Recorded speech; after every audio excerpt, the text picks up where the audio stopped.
नमस्कार, स्वागत है आप सभी का द फैक्ट नैप पर। मैं हूं अंकिता। आज इस वीडियो में हम सिर्फ एक खबर नहीं बल्कि देश के मौजूदा राजनीतिक माहौल को समझने की कोशिश करेंगे, और वो भी एकदम आसान भाषा में।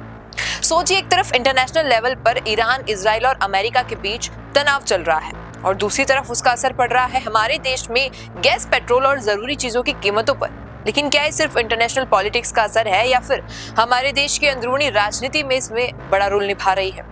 आज हम इसी को समझेंगे। सबसे पहले आप एक बात सोचिए, जब दुनिया में बड़े देश आपस में टकराते हैं तो उसका असर सिर्फ बॉर्डर तक सीमित नहीं रहता, उसका सीधा असर आम आदमी की जेब पर पड़ता है। और आज वही हो रहा है। गैस सिलेंडर के लिए लाइनें लग रही हैं, लोग परेशान हैं, कहीं कालाबाजारी हो रही है, कहीं खबरें आ रही हैं, कई बुजुर्ग लाइन में लगे खड़े खड़े रो रहे हैं। सवाल यह है कि क्या ये सिर्फ सप्लाई की समस्या है या फिर सिस्टम की नाकामी?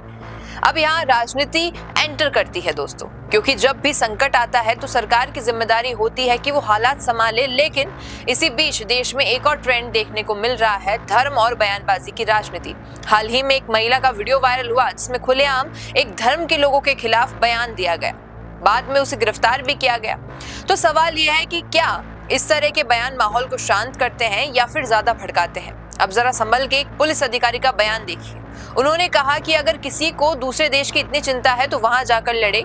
सुनने में ये सख्त बयान लग सकता है, लेकिन सवाल यह है कि क्या एक वर्दी में बैठे बड़े अधिकारी को इस तरह की भाषा इस्तेमाल करनी चाहिए?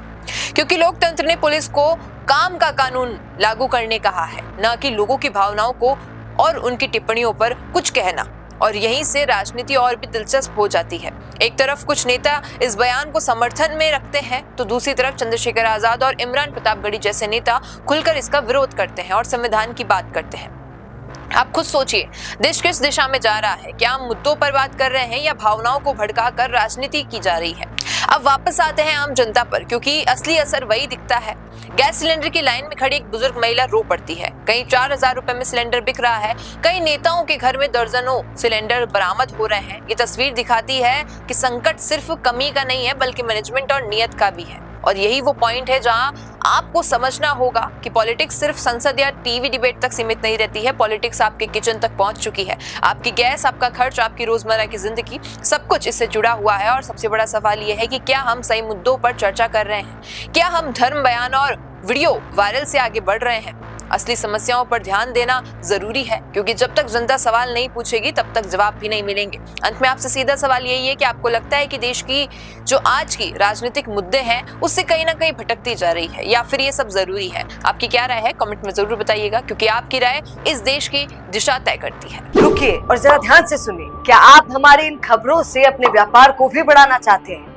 तो आप भी खबरों के दौरान इस तरह के एलिमेंट्स पर अपना विज्ञापन दे सकते हैं, या फिर ऐसे खबर के 1 मिनट बाद अपना पूरा विज्ञापन डलवाएं, जो कि 8 लाख से ज्यादा सब्सक्राइबर्स और फॉलोअर्स वाले द फैक्ट इंडिया चैनल्स और पेजेस से राजस्थान के कोने कोने में पहुंचेगा।